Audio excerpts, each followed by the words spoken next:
Good afternoon, and thank you, and wow, I am so privileged and so honored to be sharing this afternoon with all of you and these incredibly amazing women that are being honored today. I'd like to extend my congratulations to each one of you, Octavia, Michelle, Kelly, Patty, and all 50 women that have been included in the Impact Report. Your achievements not just inspire me, but also so many others to work harder, to be better, and to make a dent wherever we can. So I'm very, very proud to be standing alongside of you. So in life, there are moments when you stop and ask yourself, how did I get here? Like, why am I standing here? Well, this is definitely one of those moments for me. And I find myself going back to the beginning, back to my roots. I was born to incredible parents. Amazing parents who served as doctors in the Indian Army. I was the firstborn, and as far back as I can remember, I made my parents very proud and happy 99% of the time. Okay, slight exaggerations of personal achievements are allowed from time to time, don't you think? My brother was born a few years later, and even then, nothing changed for me.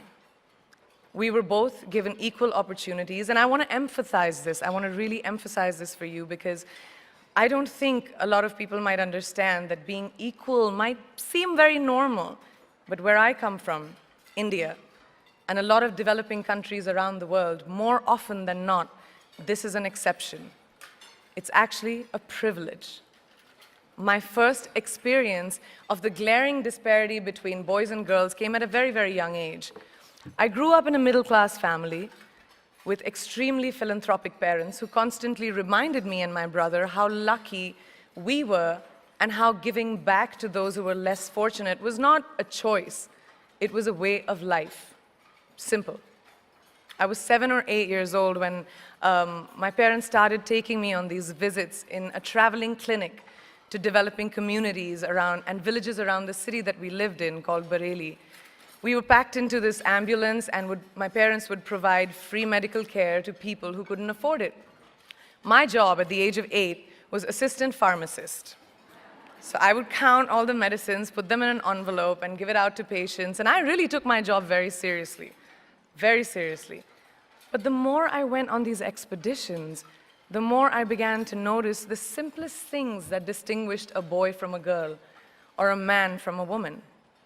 For example, girls were pulled out of school when they hit puberty because they were considered ready for marriage and babies. That's 12 and 13, while boys still enjoyed their childhood. Or basic human rights, such as healthcare, were denied just because they were women. Let's call this whole experience trigger number 1 for me. Fast forward a few years and many, many triggers in between. Like a producer-director, for example, early on in my career, I must have been about 18 or 19, telling me that if I didn't agree to the ridiculous terms or painfully low salary in his movie, that he would just replace me. Because girls are replaceable in the entertainment business. That was a memorable one. Made me decide to make myself irreplaceable. But I think what really moved the needle for me and ultimately led me to create the Priyanka Chopra Foundation for Health and Education and around the same time partner with UNICEF was an encounter with my housekeeper's daughter. About 12 years ago, I came home from set early one day and she was sitting in my library reading a book. And she must have been 8 or 9 years old and I knew she loved reading. So I asked her, I was like, it's a weekday, why aren't you in school? And she said, oh, I don't go to school anymore. So I went and asked her mother, and I said, why isn't she in school? And her mom said that her family couldn't afford to send her and her brothers to school, so they chose the boys. The reason, she would eventually get married, and it would be a waste of money. I was completely blown, and it shook me to my core. Eventually, I decided to cover the cost of her education so that she could continue to learn, because education is a basic human right.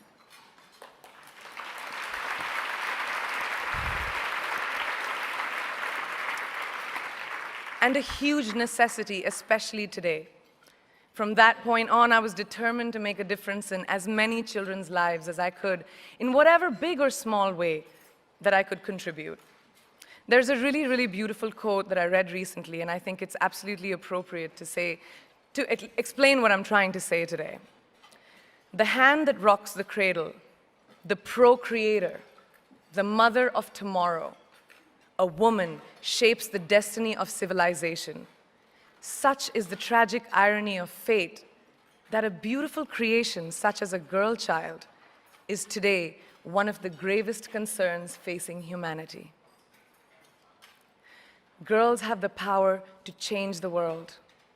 It is a fact, and yet today, girls are more likely than boys never to set foot in a classroom, despite of all the efforts and progress made over the last 2 decades. I'm just going to give you a stat, more than 15 million girls of primary school age will never learn how to read or write, compared to 10 million boys. Primary school, it's the beginning of our future. Over the last 11 years, I have witnessed firsthand the incredible work that UNICEF does for children around the world, especially victims and survivors of child marriage, displacement, war, sexual violence. But there is still so much work to do. And for me, that is the fuel to my fire. The reason I'm so committed to this cause, and that is where my passion stems from, because I know that a girl's education not just empowers families, but communities and economies. A result of her education, we all do better. It's just as simple as that. As entertainers and influencers sitting in this room, I feel that it's our social responsibility to be a voice for the voiceless, which is why I applaud each and every woman in this room for being such a badass.